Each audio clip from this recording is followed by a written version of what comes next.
الحمد لله رب العالمين، الصلاة والسلام على أشرف الأنبياء والمرسلين سيدنا ونبينا وحبيبنا وشفيعنا مولانا محمد وعلى آله وصحبه أجمعين. يا أيها الناس كلوا مما في الأرض حلالا طيبا صدق الله العظيم. بزرگان محترم، بھائیوں اور دوستوں، اکل حلال اور حرام سے بچنے کا موضوع ایک مسلم معاشرے کے اندر کوئی نیا موضوع نہیں ہے. مسلمانوں کو اپنے معاملات میں سب سے زیادہ درست جن چیزوں کو رکھنا ہے وہ کمائی کے طریقے ہوتے ہیں. چنانچہ حلال روزی انسان کے پیٹ میں جائے، انسان حرام سے بچ کر رہے، بلکہ اس سے بھی آگے جو مشتبہ امور ہیں ان سب چیزوں سے اللہ کے نبی صلی اللہ علیہ وسلم نے بچنے کا حکم دیا ہے. اللہ کے نبی صلی اللہ علیہ وسلم فرماتے ہیں ان الحلال بین وان الحرام بین وبینہما امور مشتبہات لا يعلمہن کثیر من الناس فمن اتقى الشبهات فقد استبرأ لدینہ وعرضہ ومن وقع في الشبهات وقع في الحرام. اللہ کے نبی نے فرمایا دیکھو حلال بھی بالکل واضح ہے، حرام بھی بالکل واضح ہے، لیکن حلال و حرام کے بیچ میں کچھ باتیں ایسی ہوتی ہیں جو مشتبہ چیز کی ہوتی ہیں. کون سا کام حلال ہے یا نہیں، کون سا کام حرام ہے یا نہیں، اس میں آدمی کو کبھی شبہ ہو سکتا ہے، شک ہو سکتا ہے. تو اللہ کے نبی نے حرام سے بچنے کا ایک آسان نسخہ بتلایا. فَمَنِ اتَّقَ الشُّبُهَاتِ، جو آدمی شبہ کی چیزوں سے بچے، مجھے اس معاملے میں شبہ ہو رہا ہے کہ یہ حلال ہے کہ نہیں، فَمَنِ اتَّقَ الشُّبُهَاتِ فَقَدْ اسْتَبْرَأَ لِدِينِهِ وَعِرْضِهِ، اس نے اپنے دین اور اپنی عزت کی حفاظت کر لی. وَمَنْ وَقَعَ فِي الشُّبُهَاتِ، اور جو شخص شبہ والی چیزوں میں پڑا، حرام والی نہیں، شبہ والی چیزوں میں پڑا، وقع فی الحرام، وہ حرام میں جا کر گر گیا، اس نے حرام لے لیا. تو حلال اور پاکیزہ چیزیں کیوں ضروری ہیں انسان کے لیے؟ اس لیے کہ انسان کی تمام تر عبادتوں کی قبولیت کا دار و مدار، حتیٰ کہ اس کی دعاؤں کی قبولیت کا دار و مدار، یہ سب اکل حلال پر ہے.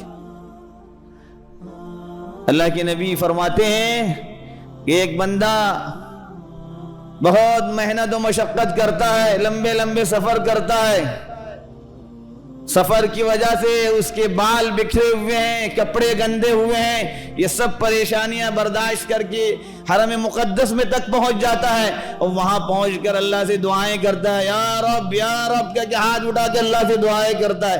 اللہ دعائیں قبول نہیں کرتا. مطعمہ حرام ومشربہ حرام وغذی بالحرام، نبی فرماتے ہیں کہ اس کا کھانا حرام کا تھا، اس کا پینا حرام کا تھا، اس کا لباس حرام کا تھا، اس کا اٹھنا بیٹھنی جو چیزیں تھی سب حرام کی تھی. فَأَنَّا يُسْتَجَابُ لَهُ، پھر اللہ کیسے دعائیں قبول کرے گا؟ کیا فائدہ آدمی کی اتنی محنت کر کے مقدس ترین مقامات پر جانے کا؟ اللہ کے نبی خود فرما رہے ہیں کھانا حرام، پینا حرام، اس کی نشو و نما پوری حرام سے ہوئی ہے، تو اس کی دعائیں کہاں قبول ہیں؟ دعائیں بھی قبول نہیں، اعمال بھی برباد. شبہ والی چیزوں سے آدمی بچے گا، اللہ کے نبی نے فرمایا حرام سے بچے گا. اور حرام کھانے والوں کے تعلق سے حدیث میں فرمایا گیا کہ جو شخص انسان کا جو جسم کا جو حصہ، اس کی پرورش، اس کی نشو و نما حرام سے ہوئی ہے، فالنار اولا بہ، جہنم کی آگ اس جسم کے لیے سب سے مستحق ہے. وہ جسم جہنم کی آگ کے لیے سب سے زیادہ مستحق ہے جس جسم کی نشو و نما حرام کی غذا سے ہوئی. اس لیے انسان کے لیے حلال اور پاکیزہ روزی ضروری ہے، اور اس لیے بھی ضروری ہے کہ اللہ تعالیٰ نے یہ حکم اپنے انبیاء کو دیا تھا. انبیاء کے ساتھ ساتھ انبیاء کے متبعین کو اللہ نے حکم دیا تھا، یا ایھا الرسل کلوا من الطیبات. اللہ نے پیغمبروں کو مخاطب کرتے ہوئے فرمایا اے رسولو تم پاکیزہ اور حلال چیزیں کھاؤ، وَعْمَلُوا صَالِحًا، اور نیک عمل کرو. اور یہی حکم اللہ نے جو ہے انبیاء کے متبعین کو بھی دیا، یا ایھا الناس کلوا مما فی الارض حلالا طیبا. اے لوگو زمین کے اندر جو پاکیزہ اور حلال چیزیں ہیں ان چیزوں کو کھاؤ. نبی صلی اللہ علیہ وسلم نے خرید و فروخت کے اصول بتلائے. سب سے بنیادی اصول جو اللہ کے نبی نے خرید و فروخت کا بتلایا ہے، دھوکہ دہی سے آدمی بچے. اللہ کے نبی ایک دفعہ بازار تشریف لائے، غلہ بیچا جا رہا تھا. ایک غلے والے کے دکان پر آپ کھڑے ہوئے، اس کے غلے کے اندر ہاتھ ڈالا آپ نے. اندر گیلا غلہ تھا، اوپر سوکھا ہوا تھا. آپ نے پوچھا یہ کیا کیا تم نے؟ کہا کہ اللہ کے نبی بارش ہو گئی تھی، بارش کی وجہ سے بھیگ گیا تھا، اس لیے میں نے اس کو اندر رکھا، سوکھے کو اوپر رکھا. کہا تم نے لوگوں کو دھوکہ دیا. تم کو کرنا یہ چاہیے تھا جو بھیگا ہوا غلہ تھا اس کو اوپر رکھتے، سوکھا اندر رہتا، تاکہ دیکھنے پر آدمی کو معلوم ہوتا یہ غلہ گیلا ہے، وزنی تلے گا، یہ اس کو دھوکہ نہیں ہوتا. تم نے دھوکہ دیا. من غشنا فلیس منا. یاد رکھو جو ہمیں دھوکہ دیتا ہے وہ ہم میں سے نہیں. کاروباری حضرات کو بنیادی طور پر اس اصول کو اپنانا چاہیے. جس طرح کا کاروبار کرنے والے لوگ، آپ اپنے گاہک کو دھوکہ دے کر کے اپنی چیز بیچ رہے ہیں، اس کے عیب کو چھپا کر کے بیچ رہے ہیں، آپ کی بکری ہو جائے گی، تجارت ہو جائے گی، پیسے آپ کے گھر میں بہت آئیں گے، وہ حرام کا پیسہ ہوگا.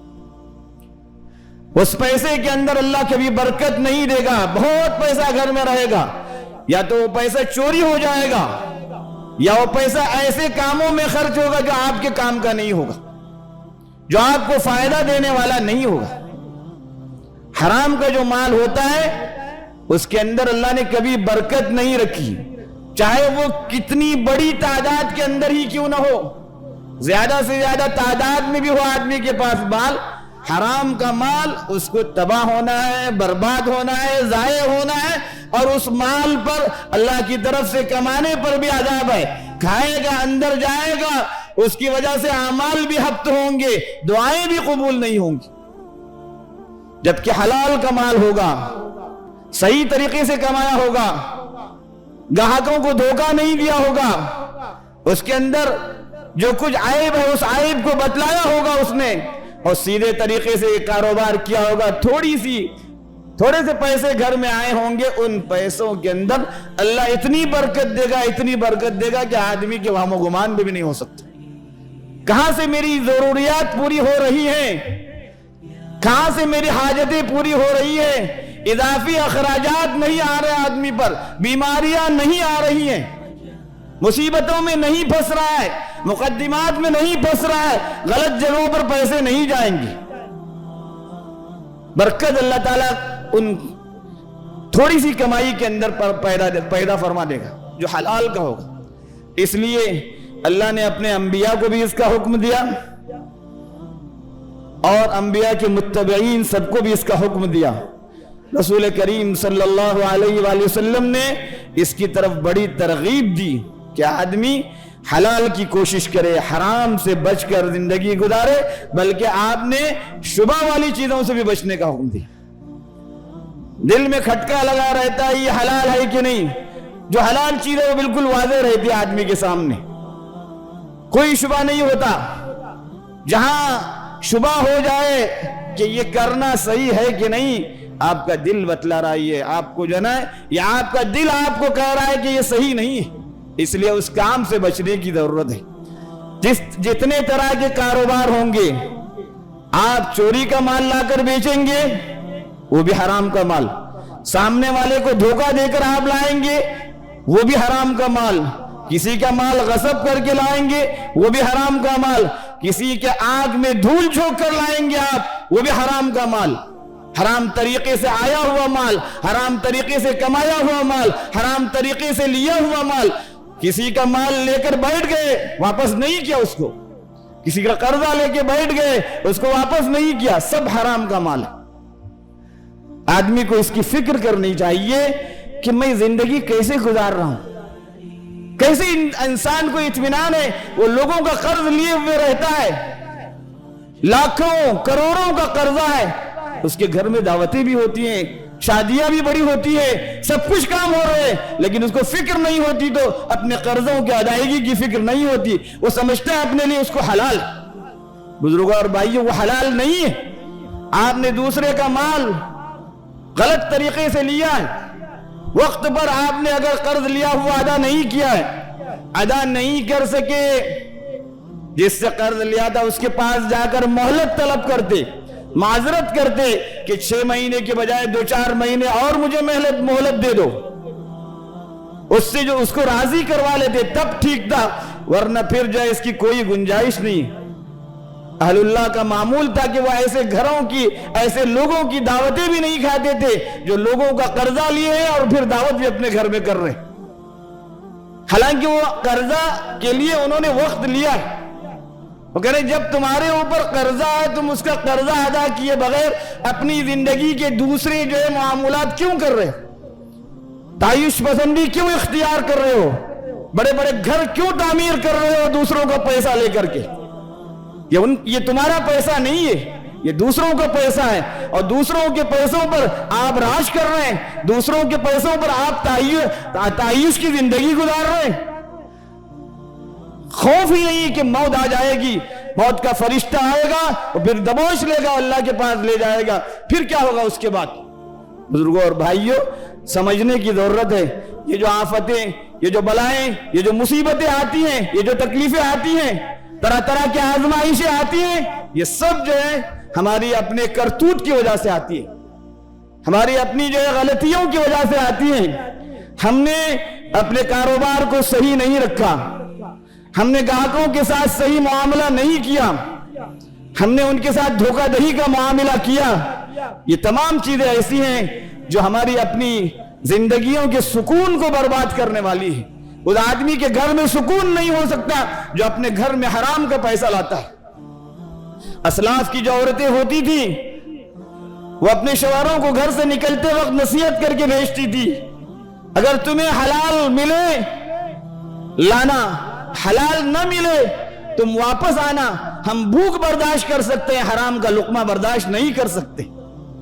آج یہ وقت کہاں گیا؟ آج ہماری عورتیں اپنے شوہروں کو یہ نصیحتیں کیوں نہیں کرتی؟ یہ کیوں کہتی ہیں کہ فلاں صاحب کے پاس بڑا عالیشان گھر ہے، میرا بھی گھر اس طرح سے ہو، فلاں سہیلی کے پاس اعلیٰ قسم کا موبائل ہے، آپ بھی مجھے لا کر دے دو۔ شوہر کہاں سے لا کر دے گا؟ چوری کر کے لائے گا؟